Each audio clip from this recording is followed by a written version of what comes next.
नमस्कार कैंडिडेट्स, मैं Abhinav Srivastava from scam robotics and self. ठीक है, अभिनव श्रीवास्तव, ये मेरे कॉन्टैक्ट इन्फो दिए हैं।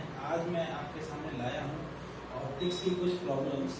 ठीक है, और ये प्रॉब्लम्स अभी मतलब बहुत बिगिनर लेवल की हैं। अब ये नहीं कह सकते कि ये IIT एडवांस की होंगी, लेकिन IIT मेंस की और नीट में इस तरह के क्वेश्चंस आते हैं। ठीक है, नीट में तो बेसिकली ऑप्टिक्स के ऐसे ही क्वेश्चंस आते हैं, क्योंकि उनका मैथमेटिक्स बायोलॉजी और बहुत साउंड नहीं होता है, इसलिए उनको उस तरह घसीटा भी नहीं जाता है कि वो मैथमेटिक्स की तरफ ज़्यादा जाए। ठीक है, तो कुछ क्वेश्चंस देखिए, बहुत इंपॉर्टेंट है क्वेश्चंस ये नीट के लिए। देखिए, अगर बहुत सिंपल की बात करें, नीट में इस तरह से क्वेश्चंस कब कभी आते हैं। तो ये इंट्रोडक्टरी लेक्चर है, तो ज़्यादा मतलब हमने बहुत ज़्यादा रायता नहीं फैलाया इसमें। जो आप हमसे ज्वाइन होंगे तो ज़्यादा हम आपको सिखाएंगे इसके बारे में। अभी समझ लीजिए, ये ऑप्टिक्स पर जो बेसिक इंट्रोडक्टरी लेक्चर एक बनाया है मैंने, कुछ क्वेश्चंस लाया हूँ। 5 क्वेश्चंस है मेरे पास, मैं लाया हूँ। इसमें सबसे लास्ट वाला क्वेश्चन में थोड़ा सा मैथमेटिक्स ज़्यादा लगेगी। तो बात करते, देखिए इसमें एक स्लैब है, दिस इज अ स्लैब। ठीक है, ये आपका कोई सपोज स्लैब है। ठीक है, तीनों केस में, और एक ही मटेरियल का स्लैब है ये। और इसमें क्या है कि लाइट मान के चलते हैं, दिस इज एयर। ठीक है, ये एयर है और तीनों में एयर है, और तीनों स्लैब का रिफ्रैक्टिव इंडेक्सेस जो है अलग अलग है। मतलब this is the slab 1, this is the slab 2 and this is the slab 3। ठीक है, तो तीनों स्लैब के रिफ्रैक्टिव इंडेक्सेस अलग अलग है। Based upon the incident light and reflected light आपको बताना है कि refractive index of the slab की रिलेशन क्या होगी। तो इसमें बच्चों थोड़ा सा चीज आप समझ लो कि जितना रिफ्रैक्टिव इंडेक्स डेंसर मीडियम का ज्यादा होगा, लाइट उतना बेंड करेगी टुवर्ड्स द नॉर्मल। ठीक है, लाइट जो है जितना रिफ्रैक्टिव इंडेक्स डेंसर मीडियम का ज्यादा होगा, तो लाइटर मीडियम से डेंसर मीडियम में जो लाइट आएगी वो उतनी ही ज्यादा नॉर्मल की तरफ बेंड करेगी, ना कि ठीक है अवे जाएगी। और जितना अवे जाएगी, इसका मतलब उसका रिफ्रैक्टिव इंडेक्स उतना ही कम है। ऑब्वियस सी बात है। यहाँ पर भैया देखो, ऐसा है कि रिफ्रैक्टिव इंडेक्स NC में जो है वो अवे जा रही है, NC में लाइट अवे जा रही है। अवे जा रही है, इसका मतलब NC का रिफ्रैक्टिव इंडेक्स सबसे कम होगा। जब एयर का रिफ्रैक्टिव इंडेक्स दो डेंसर और लाइटर मीडियम का रिफ्रैक्टिव इंडेक्स बराबर होता है, तो लाइट क्या करती है, कोई भी बेंडिंग नहीं करती है। ठीक है, और जिसको हम छोड़ देते हैं, बेंडिंग नहीं कर रही, तो हमें नहीं पता भी ND के क्या वैल्यू है। Na में लाइट क्या है, इससे बेंड कर रही है, इसका मतलब Na जो है उसका सबसे ज्यादा होगा रिफ्रैक्टिव इंडेक्स। क्योंकि फिर से मैं बता रहा हूँ, रिफ्रैक्टिव इंडेक्स जिसका ज्यादा होगा, लाइट उतनी ही नॉर्मल की तरफ बेंड कर देगी, और जितना कम होगा रिफ्रैक्टिव इंडेक्स डेंसर मीडियम का, लाइट उतना ही बाहर की तरफ आउटवर्ड की तरफ जाएगी। ठीक है, तो ये रिलेशन कुछ आ गया, दिस इज द आंसर। देखिए, बहुत बस आपको पता होना चाहिए, बुद्धि लगानी है, बहुत ज्यादा मैथमेटिकल मैनिपुलेशन नहीं करना। नीट में भी क्वेश्चंस वो आते हैं, इसमें आपको बुद्धि लगानी, मैथमेटिक्स वो आपसे एक्सपेक्ट नहीं करते, क्योंकि आपको बायोलॉजी पढ़नी है। ठीक है, तो दिस इज द सॉल्यूशन। अब बात करें दूसरे तरह के क्वेश्चन की। एक नया टाइप का ट्रांसपेरेंट प्लास्टिक डेवलप हुआ है, with the light travels through it travels उस मीडियम में लाइट 2×10⁷ मीटर पर सेकंड से ट्रेवल करती है। कैलकुलेट करना है reflective index of this plastic, उस प्लास्टिक का रिफ्लेक्टिव इंडेक्स जिसमें कि लाइट की स्पीड ये है। तो भैया स्नेल्स लॉ से जानते हैं, बाय स्नेल्स लॉ क्या जानते हैं भाई, रिफ्लेक्टिव इंडेक्स क्या होता है, speed of light upon speed in medium. Speed of light क्या है, C/V हो जाएगा। ये फॉर्मूला बच्चों हमेशा याद रखना है, C/V आपने पढ़ा होगा। ठीक है, लेकिन आपको याद रखना इंपॉर्टेंट है। इसको C/V C कितना होता है, 3×8/2×7 कितना आया, 15 के अप्रॉक्स आया है रिफ्रैक्टिव इंडेक्स। ठीक है, कैलकुलेट करोगे तो 15 के अप्रॉक्स रिफ्रैक्टिव इंडेक्स इसका आएगा। ठीक है, अब देखिए बहुत छोटी सा झटके से हो जा रहा है ये। अब इसी का कुछ वेरिएंट है कि अब यही प्लास्टिक, सपोज दिस प्लास्टिक को हमने यहाँ पर मॉडल कर दिया है कि हमारी प्लास्टिक, अब उस प्लास्टिक पर जो आपका इंसिडेंट लाइट है 30 डिग्री पे पड़ रही है इन सभी पर ऑप्शंस में। आपको बताना है कौन सा ऑप्शन सही है इसमें। तो अब इस प्रॉब्लम को आप अब प्रॉब्लम जोड़िए 15, अगर हम मानते हैं इफ वी एज्यूम, अगर हम मानते हैं कि एन एयर का रिफ्रैक्टिव इंडेक्स जनरली हम मानते हैं, ठीक है, जनरली रिफ्रैक्टिव इंडेक्स एयर का हम 1 मानते हैं और इसका कितना दिया है 15 हमने निकाला था। तो ऐसे सभी केस में होगा n = 1, यहाँ n = 15, ठीक है, यहाँ पे भी क्या होगा n = 1, n = 15, ये n = 1, ये क्या होगा n = 15। ये 15 कहाँ से आया, 15 ऊपर की, यही ही प्लास्टिक यूज की गई है, ठीक है। अब देखिए क्योंकि आपका n एयर जो है वो बहुत छोटा है, किसका, n प्लास्टिक का, क्यों, क्योंकि वेन जो है वो 15 से बहुत छोटा है ना भाई। तो जब n एयर जो है छोटा है प्लास्टिक से, तो किसका मीडियम बड़ा हो, प्लास्टिक का रिफ्रैक्टिव इंडेक्स ज्यादा बड़ा होगा। तो ऑब्वियस सी बात है प्लास्टिक का जो है वो रिफ्रैक्टिव इंडेक्स ज्यादा है, तो ये ऑप्शन तो कट जाएगा, क्योंकि ये तब होता जब n एयर = n प्लास्टिक होता। ये ऑप्शन भी कट जाएगा, क्यों, क्योंकि जब रिफ्रैक्टिव इंडेक्स ज्यादा होता है तो लाइट नॉर्मल की तरफ बेंड करती है, नॉर्मल की तरफ बेंड एक इसमें भी कर रही है और एक इसमें भी कर रही है। अभी हमें एक ही चॉइस को चुनना है। तो आप देखिए जो प्लास्टिक का रिफ्रैक्टिव इंडेक्स है वो बहुत ज्यादा है एयर के, तो जो लाइट है वो जितनी ज्यादा बेंडिंग दिखाएगी उतना ज्यादा वो करेक्ट माना जाएगा। तो यहाँ बेंडिंग जो है सबसे ज्यादा दिखाई जा रही है, यहाँ बेंडिंग कम दिखाई जा रही है, इसीलिए यहाँ पर दिस मान के जो θ1 और दिस θ2 मान के चले, तो यहाँ लिख सकते हैं since θ1 is very less than θ2, hence A is correct। A option जो है वो आपका ऑप्शन होगा, ठीक है। अब देखिए ये प्रॉब्लम्स हमारे हो गए, इसको हम रब कर देते हैं क्योंकि हमें जगह तो चाहिए, ठीक है। मैंने इसको इसलिए रखा था कि भाई आप जो है यहाँ तक पहुंच जाए, ठीक है। अब बात करते हैं इस प्रॉब्लम की। ये प्रॉब्लम बहुत इंटरेस्टिंग है, ठीक है। ये प्रॉब्लम जो है इसको हम मेंस के लिए भी रख सकते हैं, ठीक है, और मेंस ऑल्सो। मेंस में क्या है, इसमें क्या कहा जा रहा है, एक h हाइट का एक ऑब्जेक्ट है या मैन है और एक h ऑब्जेक्ट का मिरर है, इनके बीच में डिस्टेंस d है, that is the height of man, that is the height of mirror. How tall the mirror have to be in order for the man to see his whole body? इसमें case दिए हैं, एक case इसमें निकालना है, एक case इसमें निकालना है। कितना मिरर बड़ा हो कि जो है आपका मैन की कंप्लीट बॉडी, मतलब एच हाइट के मैन की कंप्लीट बॉडी दिख जाए। तो देखते हैं हमें क्या कर सकते हैं, इसमें फिगर को दोबारा ड्रॉ करते हैं। ये आपका एच है हाइट ऑफ मिरर, ये कोई मैन बना लेते हैं, ठीक है। सपोज ये मैन बना लिया हमने, इसकी हाइट एच है, ठीक है, मिरर की हाइट एच है, इनकी डिस्टेंस डी है।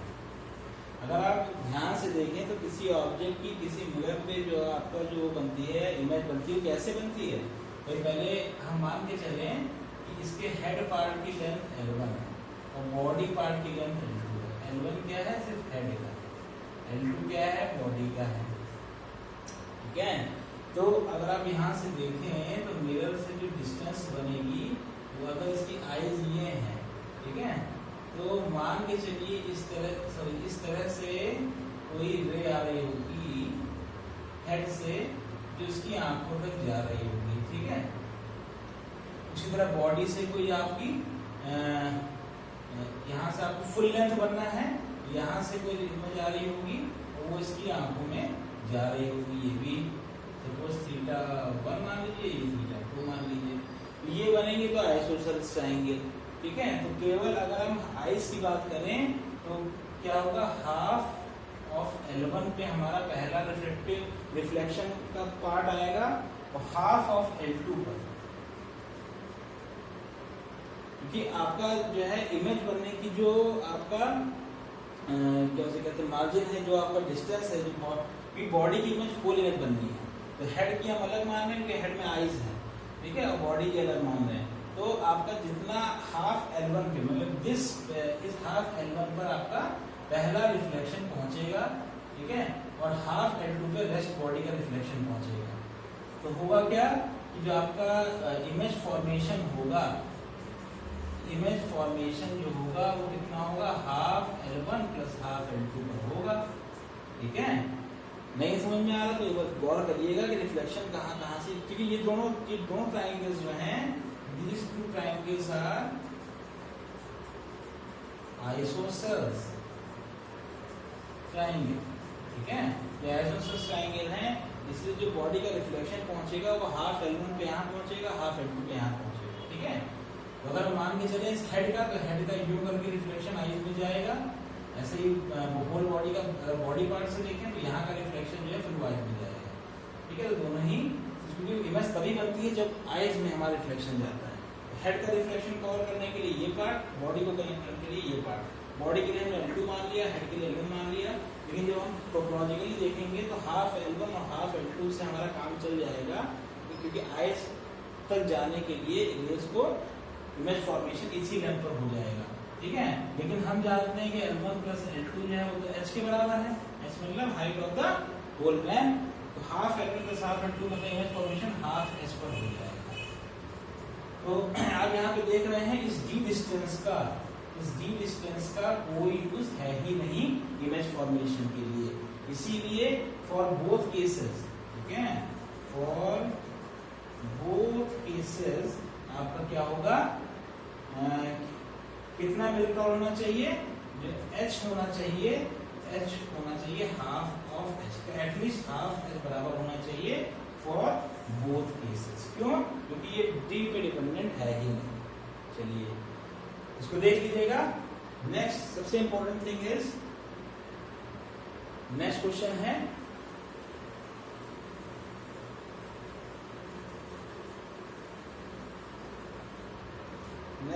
है कि भाई आइसोट्रोपिक मतलब कि उसकी जो लाइट इंटेंसिटी हो सोर्स की वो यूनिक हो, मतलब यूनिक सॉरी वो सिंक्रोनाइज्ड हो, मतलब हर उसके रे पार्टिकल की इंटेंसिटी, हर एक फोटॉन की इंटेंसिटी सोर्स की सेम। ठीक है, तो isotropic point of source is placed at a depth h below. तो भाई देखिए यहाँ पर हमने कोई सोर्स रख दिया, ठीक है, कि किसी वाटर सरफेस के कुछ हाइट h पर, ऐसे लिखा हुआ है, हाइट h पर हमने कोई यहाँ पे सोर्स रख दिया। इस वाटर का रिफ्रैक्टिव इंडेक्स m दिया है mu. A floating opaque disk is placed on the surface of the water so that the source is not visible from the surface.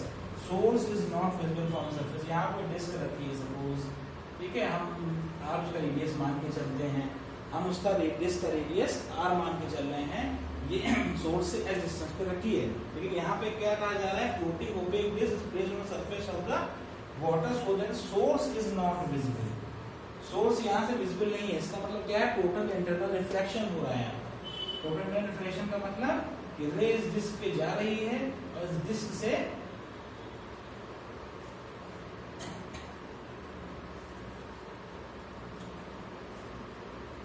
रे इस डिस्क पे जा रही है और इस डिस्क से क्या कर रही है, टोटली इंटरनल रिफ्लेक्ट कर रही है।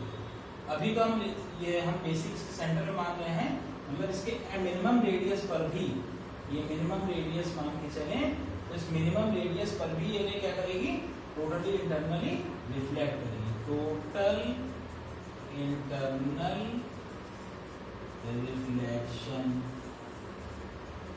ठीक है, मतलब रे जो है वो टोटल इंटरनल रिफ्लेक्ट करेगी। अगर हम इसको मिनिमम रेडियस मानते हैं, मतलब इसके सेंटर से, centre of the disc, centre of the disc से वो जो है अपने मैक्सिमम रेडियस पर, ये मैक्सिमम अपने आउटर कोर तक वो क्या कर रिफ्लेक्ट कर रही है। ठीक है, कोई दिक्कत नहीं, आपको निकालना क्या है, calculate the minimum radius of the disc. तो भाई हम जानते हैं कि टोटल इंटरनल रिफ्लेक्शन तभी होता है जब सपोज ये आई एंगल ऑफ इंसिडेंस है और सपोज ये एंगल ऑफ रिफ्लेक्शन थीटा सी, ये तभी होगा, दिस कंडीशन तभी होगी जब I is greater than theta C.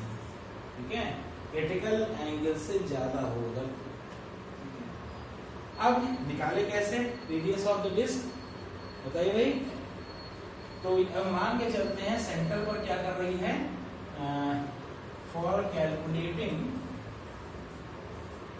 Minimum R, I is equal to theta C मान के चलते हैं, ठीक है, मैथमेटिकल मैनिपुलेशन हमारी है। तो अगर हम ये कहें कि tan थीटा सी, क्योंकि आई थीटा सी बराबर होगा इस कंडीशन पे, tan थीटा सी हम क्या मान सकते हैं, perpendicular upon base. Perpendicular upon base क्या है, परपेंडिकुलर क्या है भाई, r अपॉन h, ठीक है, ये परपेंडिकुलर अपॉन बेस हो गया tan थीटा सी। लेकिन from the concept of total internal reflection हम क्या जानते हैं भाई, कि साइन थीटा सी क्या होता है, n lighter upon n denser, ये होता है भाई, कहिए।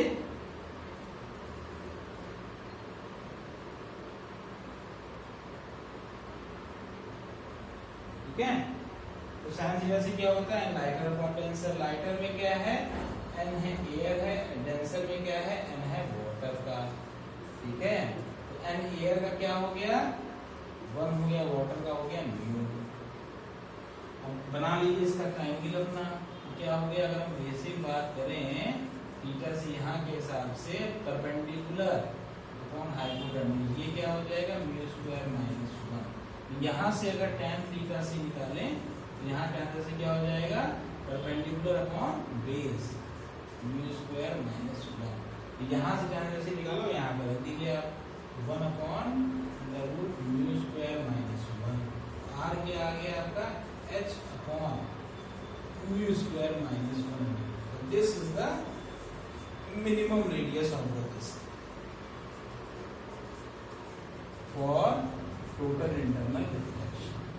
टोटल इंटरनल रिफ्लेक्शन के लिए minimum radius of the disc ये होना चाहिए। तो ये चीज आपको देखिए यहाँ पे ये चीज तो याद रखनी है, ठीक है, सॉरी आइस को, क्योंकि हम रेडियस से काउंट कर रहे हैं, तो रेडियस पे कैलकुलेशन के लिए आइस को थीटा सी रखा है for calculating the minimum are.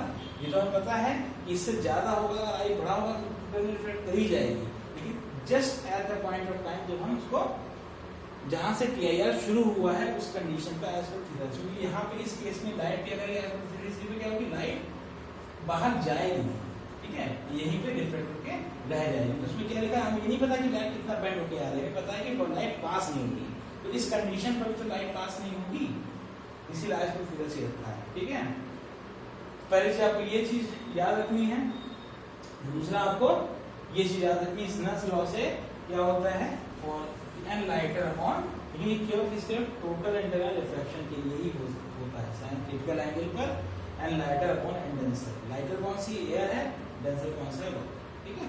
बाद में बाकी ट्रिग्नोमेट्रिक मैनिपुलेशंस हैं वो आप, तो इस तरह के क्वेश्चंस जो हैं बेसिकली नीट में या IIT एडवांस में नहीं, मेंस में पूछी जा सकती है। एडवांस में भी और आगे कॉम्प्लेक्सिटी बढ़ेगी, वो कॉम्प्लेक्सिटी फिर नीट से हट जाती है, ठीक है। नीट में तो बहुत बेसिक से पूछी जाती है, तो उस तरह के क्वेश्चंस इसमें, ठीक है। इस तरह से आप हमसे जुड़िए। रियल तो बहुत प्रोटोटाइपिक जो है आपको मैंने दिया इंट्रोडक्टरी लेक्चर, बहुत कुछ है ऑप्टिक्स में जो हम आपको सिखा सकते हैं, हमसे जुड़िए, ठीक है। ये समय आप समय कभी भी व्यर्थ ना करें, समय बहुत इंपॉर्टेंट है। ओके, धन्यवाद।